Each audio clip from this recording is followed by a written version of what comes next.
Right, good morning, everyone. It's Warren here from Warren's Team Talk. Thank you very much for coming back to look at my channel. So this morning or afternoon or lunchtime, wherever you are in the world, what I've got for you is episode 4 of the Ground Hopper Diaries. And today we'll be looking at the experiences I had whilst I went to Forest Green Rovers, Fulham, Hartlepool and Ipswich Town. Now, particularly Hartlepool and Ipswich were massive, real interesting stories. Particularly Hartlepool, it was one of my favourite ever away trips. So, I'm really looking forward to talking to you about that one.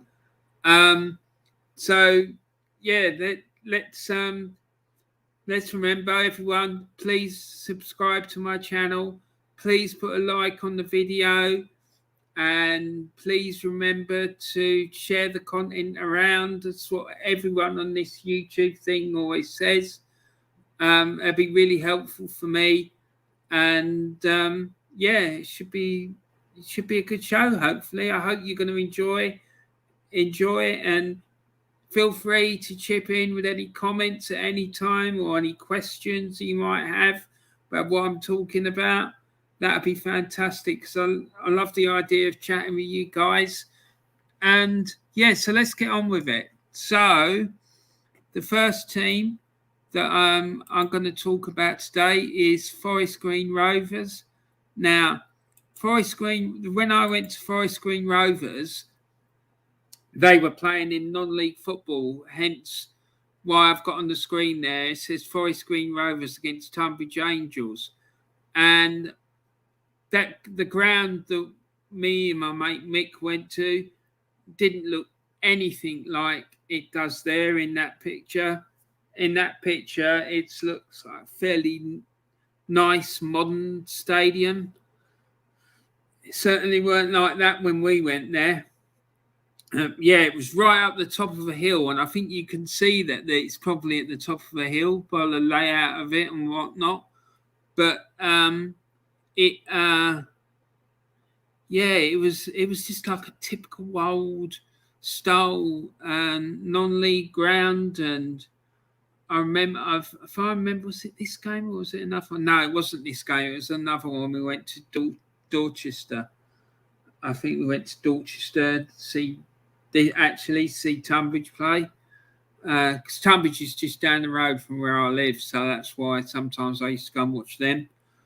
And so this day Tunbridge went to play Forest Green Rovers, and like I say, it was a non-league at that time. And I don't think at that stage they had this thing about being an eco club or anything. I think that was before that time. And they had some, like, their team, it was like, their team was like a rugby team. Honestly, the size of the geezers that were playing in that team, well, they were huge. And we had this fella playing up front. I think his name was Ian Mawson. And he was quick as lightning. He was a really, really good striker, but he was quite small. So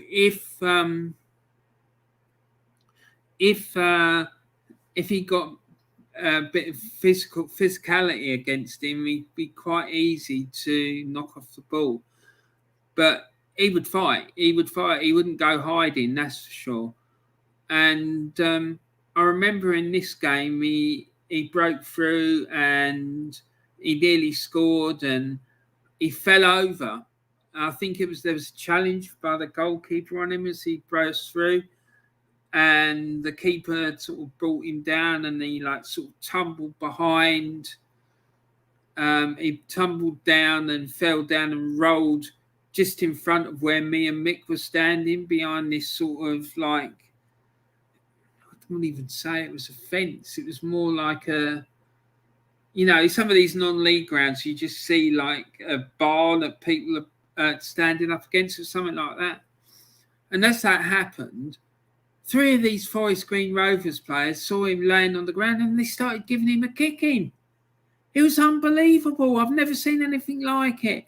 Three huge geezers giving this poor guy a kicking. None of this like helping him up and anything like that. They were literally giving him a kicking. Now, I and my mate Mick, we wanted to run on the pitch and help him out, but we knew if we'd done that we would have been probably arrested and all this stuff, and none of the other Tunbridge players could get there in time to help him out. The referee came running over and it was a big mess. He didn't even have a word with the Forest Green Rovers players. He just pushed them away, helped Ian Mawson get up, and that was it.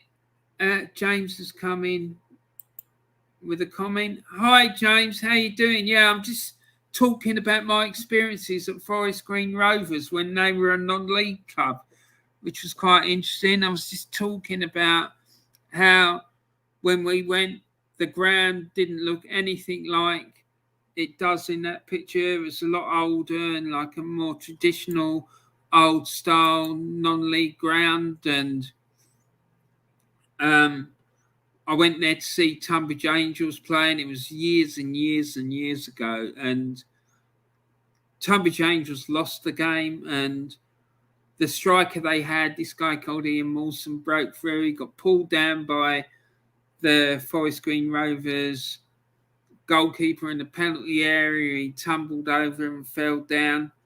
And then three of the Forest Green Rovers players, who were like absolute beasts, they looked like rugby players to me. They were massive. And that at that time in non-league football was quite common. And they just proceeded to give him a good kicking. And the referee did nothing. It was unbelievable.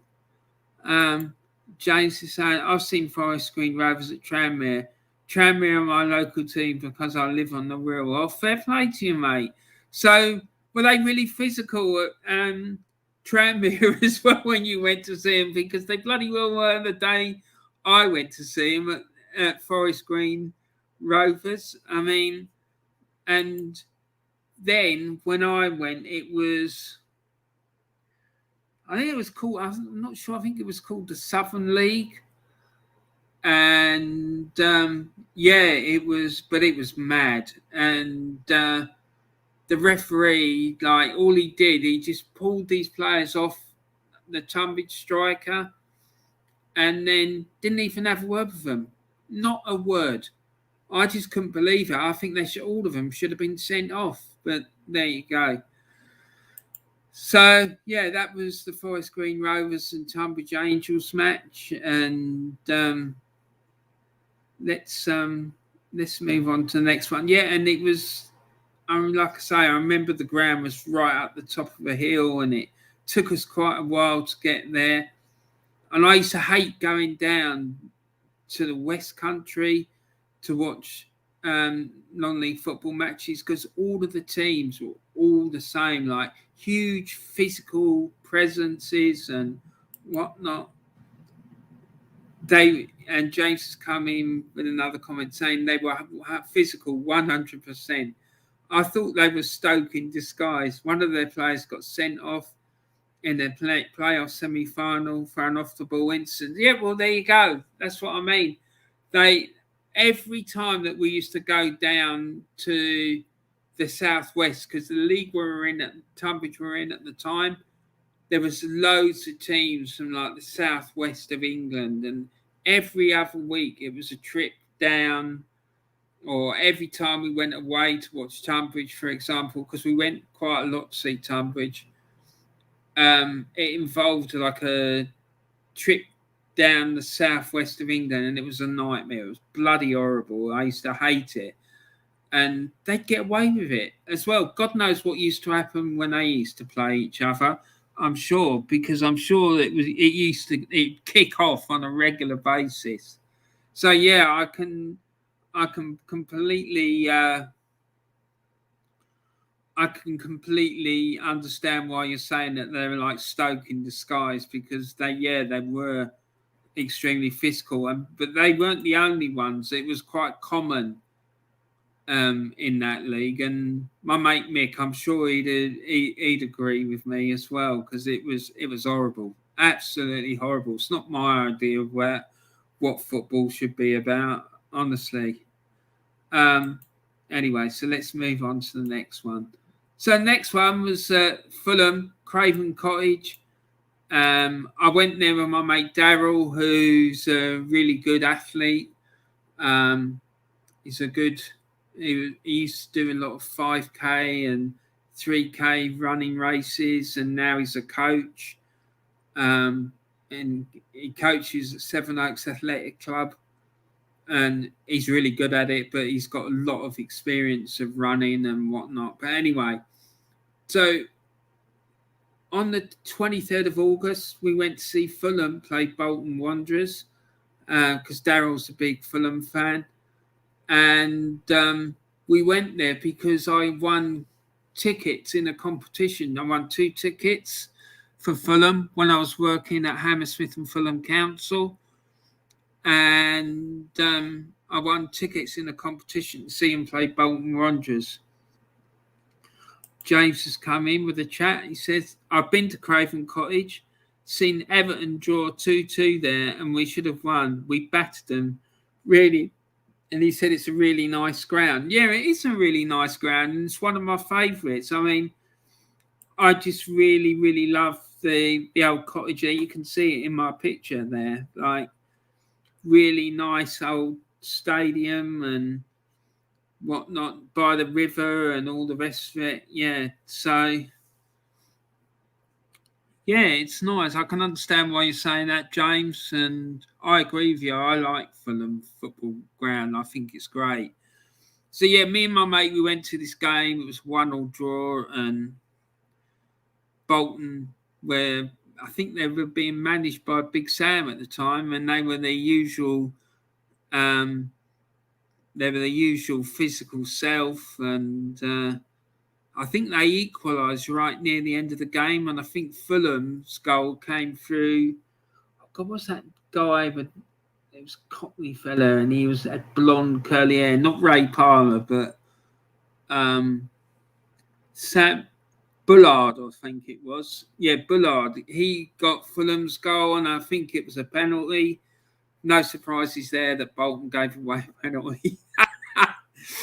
But yeah, so yeah, it was great. And the only problem was it was a really long walk back from Fulham Football Ground to the railway station. Then for some reason there weren't any buses that night, but so we just decided to walk all the way back to Hammersmith and get the tube back down to Kent. Bolton under James has come in with another chat, and he's saying Bolton under Big Sam were beyond physical. Yeah, they were, mate. They were an absolute nightmare. It was. I used to love it when he came up against Arsene Wenger, because it was like 2 major extremes. Right, you had Arsene, who believed in like playing this sort of Barcelona-esque football, and then you had Big Sam, who would be playing really physical football. It was like almost watching Aussie rules. It was just unbelievable, and it was like always right on the edge of what was legal, and sometimes I think it went over the top. I don't think he would have got away with that style of football if he'd been managing in Spain or Italy, for example. I just think that he would have had so many players suspended. I really do, because it was over the top. So let's see who's next on the list. So the next one, yes, Gillingham. I forgot about Gillingham. I been to Priestfield a few times. I was going to tell you about that in a minute. I've got another comment here from James Donlap. Jimmy D.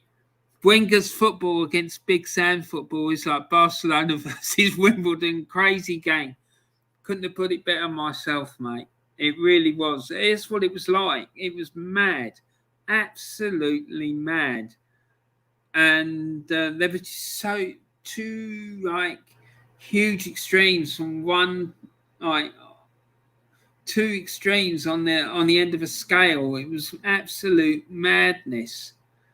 And yeah, Big Sam, he was one on his own. But the thing is, with Big Sam, what I always found mad, I always thought he could play good football if he wanted to, and he proved it near the end of his time at Bolton when he had all these really good players there. But he just loved getting under Arsene Wenger's skin and all the rest of it. So, and I think I've got theory about it. I think Ferguson and him were really good mates, Alex Ferguson, and I think all this business about roughing Arsenal up started with Bolton, and I'm sure that Fergie said to him, "Try roughing them up and see how they cope with it." Because I remember one game we were winning 2-0 at Bolton and cruising, and all of a sudden they started getting really physical with Arsenal, and Arsenal just couldn't cope with it. And yeah, I'm convinced of it. I'm convinced that Fergie had said to him, "Try rough them up, see if they can handle it," and they didn't. And then short time after that, it was when Arsenal went to Old Trafford and they got the same treatment from United, and they ended Arsenal's 49 game unbeaten run. And I swear and swear to this day that United should have had at least 2 players sent off in that game. And in particular, Gary Neville. His treatment of Reyes was absolutely disgraceful. And if they hadn't have approached a game like that, I think Arsenal would have beaten them. And God knows how long that unbeaten run would have gone on for if that had happened. But anyway, so let's talk about Gillingham. So I went to Gillingham a few times, and each time I went, it was to watch Maidstone United play against Gillingham. The first time was on the 26th of December, and we saw, me and my mate Mick and all the other Maidstone fans, we packed into the away end, and there were so many of us that some of the Maidstone fans ended up having to go into a part of the ground in the end of the ground, which was sort of set aside for away supporters, into the Gillingham end as well. So I think the attendance that day was about 10,000, which was the capacity of the ground. And it was the first ever Kent derby. And Maidstone smashed Gillingham by 2-1. It was far more comfortable than the scoreline suggests. Pick of the goals for me was when a Gillingham defender tried to play a back pass to the Gillingham goalkeeper, and the Maidstone striker, a guy by the name of Mark Gall, who apparently used to play up front for a team in South London with Ian Wright. He latched, and apparently he was quicker than Ian Wright as well, and Ian Wright was rapid. He latched on to this back pass and then got to the ball, obviously, before the Gillingham goalkeeper did, and slotted it home, and it sparked huge celebrations because the rivalry between Maidstone and Gillingham at that time, because they were both Kent clubs, was really, really intense. And I remember that day as well, there was some Gills fans in the away end, and it all kicked off. There was a lot of fighting on the terraces and whatnot. I didn't get involved in it, but I could see it. And it was really unsavoury, to be quite honest. And yeah, it was a great day out, except for obviously the crowd trouble. But um, yeah, it was a good win for Maidstone, and every time we went there, I think we beat them. Actually, to be quite frank, so it was great, really, really good, really great atmosphere and everything. And yeah, sometimes I miss those days, to be quite honest. But there you go. So that was Gillingham. Um, so one time we went there as well. Actually, I think a Gillingham defender. He scored or with a header, or he just sent his header just past the post. And in doing so, the poor guy collided with the goalpost and ended up getting knocked out. And a friend of mine who I work with, who was a Gills fan, was also like a steward at the ground, and he raced on and helped save this guy, because if he hadn't have did what he did, the poor guy could have died. It was really, really bad, and he got rushed off to hospital. I think he ended up making a full recovery, and I think he even managed to play again. So that was great. Nice to see, you know. But anyway, so that was Gillingham. My experiences with Gillingham and their supporters. I just can't stand them. I'm sorry, I can't. Um, anyway, so the next one is yes, Hartlepool. This is one of my favourite ever trips. I went up there in December '89 to watch Maidstone United play Hartlepool. James has come in with another chat, and he says, my one memory of Gillingham was back in 2010. Tranmere just stayed up in League One, and Gillingham, same with several teams. And Gillingham, the same with several teams, unfortunately went down. And God, it was nervous. I bet it was, mate. And yeah, their fans are a bit. They're a bit mad. I don't know what it is. I don't know if it's because of the docks that are in the Chatham towns or what it is, but yeah, they're very special. I think is the best way to describe them. So yeah, I'm glad that the Tranmere managed to stay up then, and yeah. So Hartlepool. Now this was an absolutely mad trip. I think we left Maidstone about 3 o'clock in the morning or something, because it was 3 o'clock afternoon kickoff. Now, the thing about Hartlepool, if you don't know Hartlepool, the ground is across the road from the beach, right? And when I say a beach, there's not really much for a beach, but it's just the sea, like, is on the opposite side of the road. So when we got there, because it was December, it was freezing cold, it was raining, it was blowing a gale. James has come in with the chat saying, you didn't see Jeff Stelling there, did you, Warren? Laugh out loud. No, I didn't see Jeff, but the weather was unbelievable, Jeff. It really was. Yeah, we got there and it was raining, it was blowing a gale, it was freezing cold, and I was standing. I remember like walking up to the ground and I was thinking, this is going to be an absolute nightmare. And we got to the turnstile and we were paying to get in, and this fellow who's worked on the turnstiles at Hartlepool said to us, oh, welcome to the arsehole of England, lads. I said, no, mate, that's Gillingham. Don't worry about that, buddy. And yeah, so that was quite funny. And then we got inside the ground and we were in the away end. And the away end at that time wasn't covered. And it was just completely open. And all they had was this like little toilet block at the back of the terrace, and it was raining really, really heavily. So there was about 200 Maidstone United fans, and we all piled into these toilets to like take refuge from the rain. And it was just mad. There was about 200 people just stood in this little toilet block.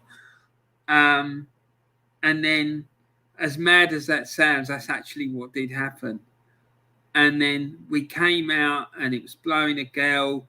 The pitch was really muddy. And I remember one of the Maidstone United fans, who was a right mouthy little shit, he got called onto the pitch by the Maidstone United keeper to like give him some shooting practice. Now, the poor lad who got called on the pitch didn't have football boots on or anything like that. So he got onto the pitch and he was just sliding about all over the shop. And I think he ended up on his arse a couple of times as well, got really muddy. And anyway, so the game started and it was a madhouse, absolute madhouse. How the hell that game didn't get called off, I've got no idea. I don't know whether it's because they felt sorry for us because we travelled so far or what it was. Okay. I know it's off topic, but Ainsley Maitland-Niles is linked with a loan move to Everton. Would you keep him or would you let him go? There is no. Thank you very much for your comment, James, and your question. There's no way on God's earth that I would allow Ainsley Maitland-Niles to leave the club. I really, really like him. I think he could play. I think he's probably our best right back. I'm not sure that he particularly wants to play right back, though, because he likes playing in midfield.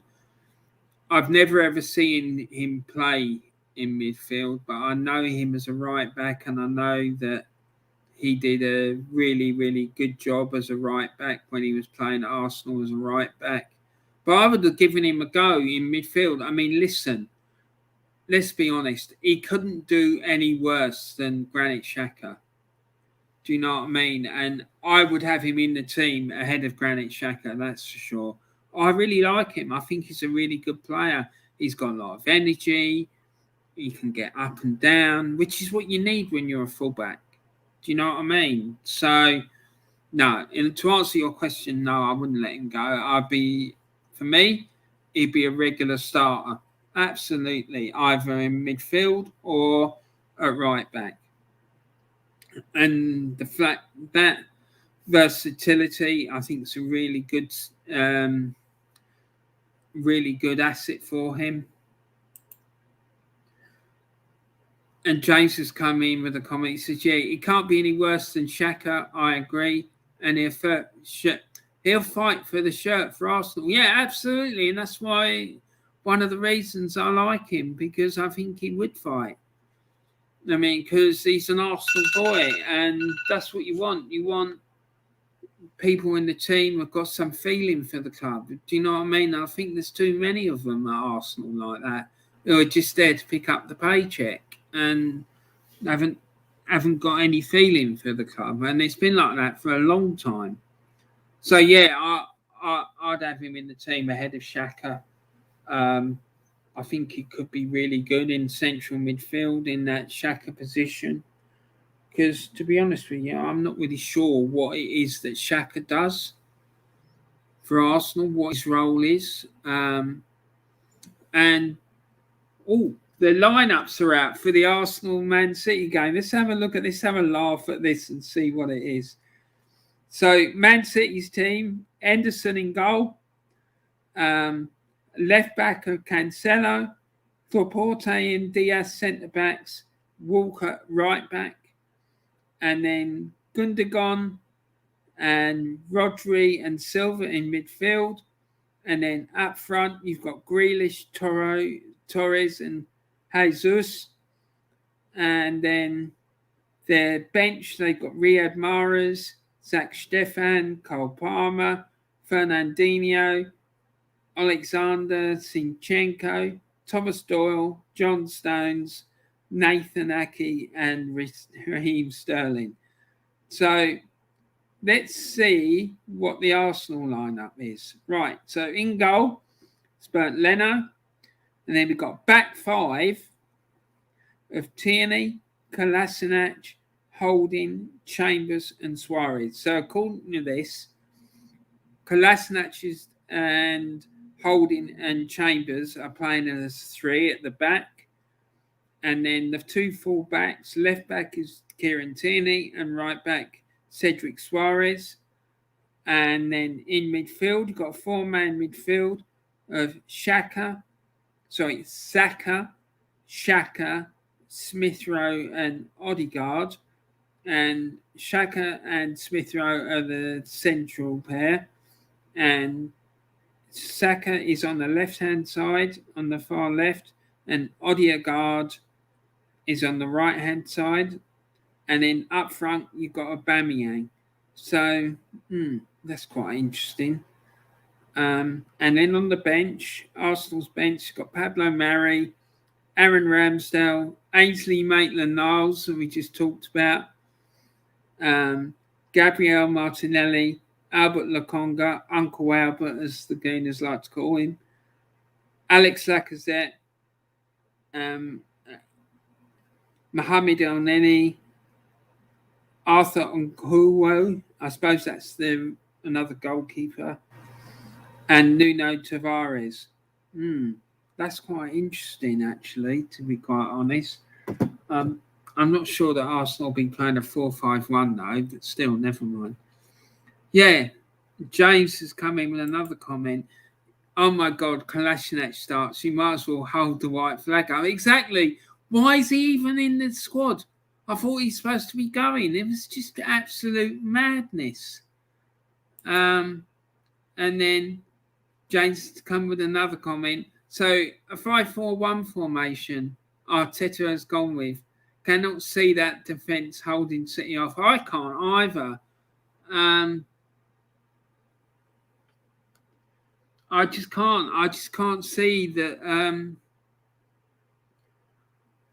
that they're going to stop City. I mean, I think we're going to get massacred, mate. I really do. I just can't see how we're going to get anything out of this game. So, yeah, back to the Hartlepool Maidstone match, because the story hasn't finished yet, Chase, or anyone else who's watching. So, yeah, we came out the toilet, the game started, and the ball went out for a couple of throw-ins, and it was mad. And this is why I'm saying to you, I don't understand why the game never got called off, because the Maidstone fullback was trying to take a throw-in. He threw the ball in, and as he was throwing it in, the wind would blow it back out again. It was just a madness, absolute madness. It was so windy. And then I'm not sure who scored first, but just before half-time, the game was 1-1, right? And there was about 10 minutes or 5 minutes to go before half-time. And I said to the two guys I was with, I think there was two of us or three of us. Anyway, I said to the people I was with, whether it was two or three, do you want something, like a cup of tea or coffee or something? And because I was going to get a coffee and a Kit Kat. And I got the orders, and I went down to the refreshments bar,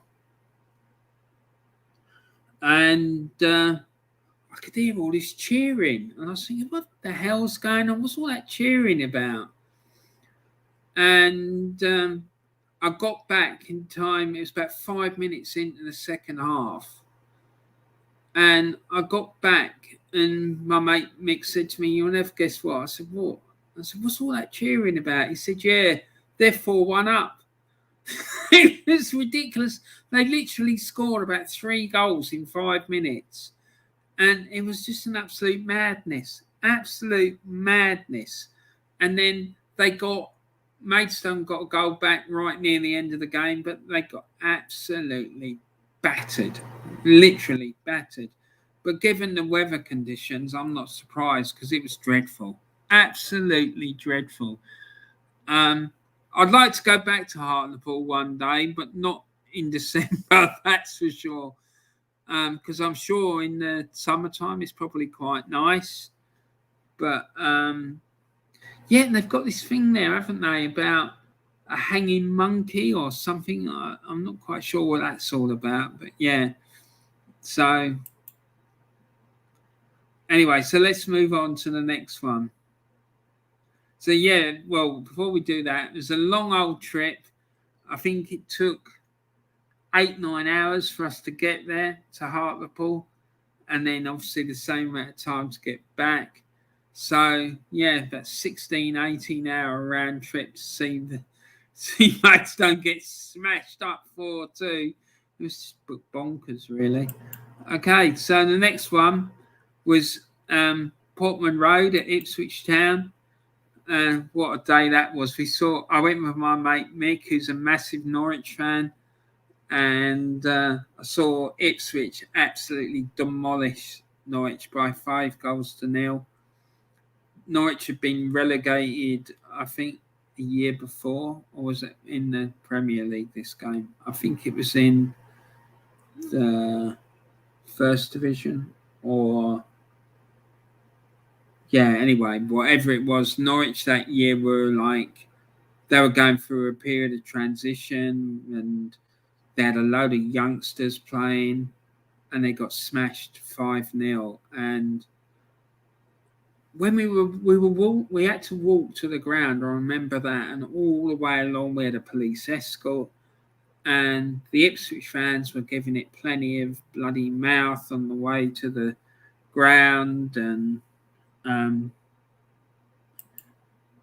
then your mate must be well upset by that result, Warren. That's another feisty rivalry, mate. I'm telling you.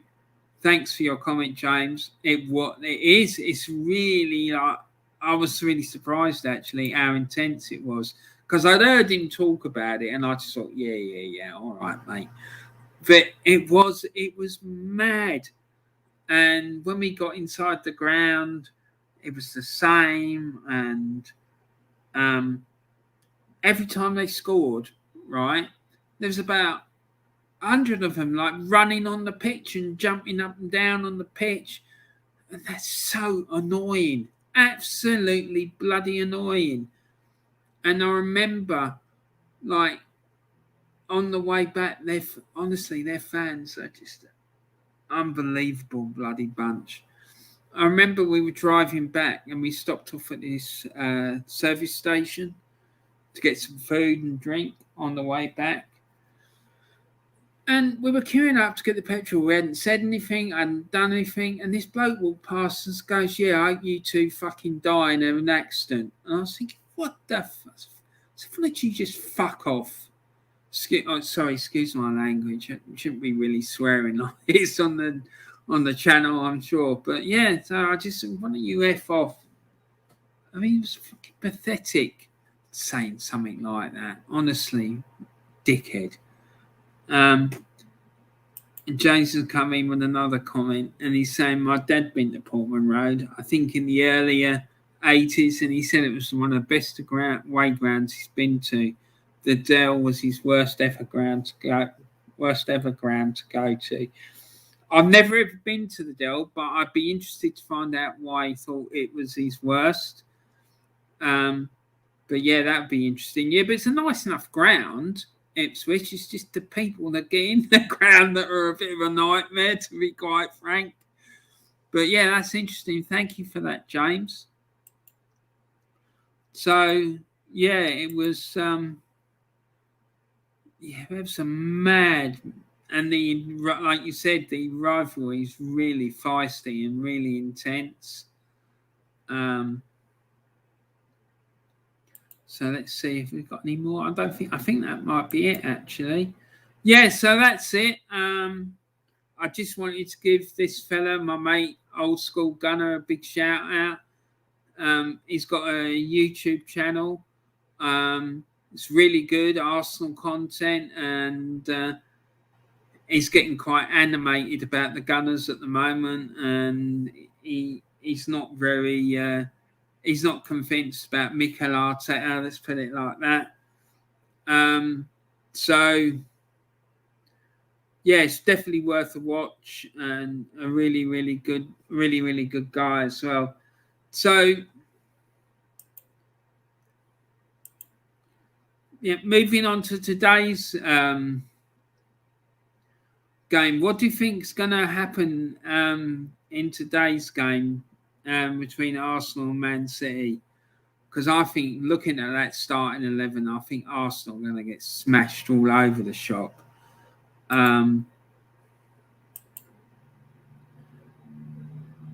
Oh, James has come in and said, reason why it's the worst, it's so tight, the toilets were more of a hut. A policeman said to him and his mate, congratulations, you've been to the worst ground in English football. Blimey. Yeah, that's not good, is it? Sounds a bit like Hartlepool, really, with the toilets. Because, yeah, that was awful. Those toilets at Hartlepool, honestly, unbelievable, Jeff. Yeah, so that makes sense. So yeah, well that's it for now. I hope you enjoyed that. Please remember to subscribe to my channel. Please put a like on the video. Please put any comments in about the grounds that I've talked about today. I'll be back again soon with another video. I'm not sure when, but I'll be back soon. And yeah, I hope you enjoy the games this afternoon. And I'm just hoping and praying that we just don't get humiliated. I mean, even if we lose to Man City this afternoon, I just hope that they put in the performance and put in a bit of fighting, not like that game last week against Chelsea. James has said, I've gone 3-0 Man City. Catch you on the watch along, Warren. See you soon. Yeah, I'll be there. I'm going to tune in and give Diesel some support. So I'll see you then. And fingers crossed that we don't get humiliated, but I think we might actually. Anyway, take care, mate. Thanks for tuning in. And for anyone who watches this later, thanks very much for watching it. And yeah, have a great day.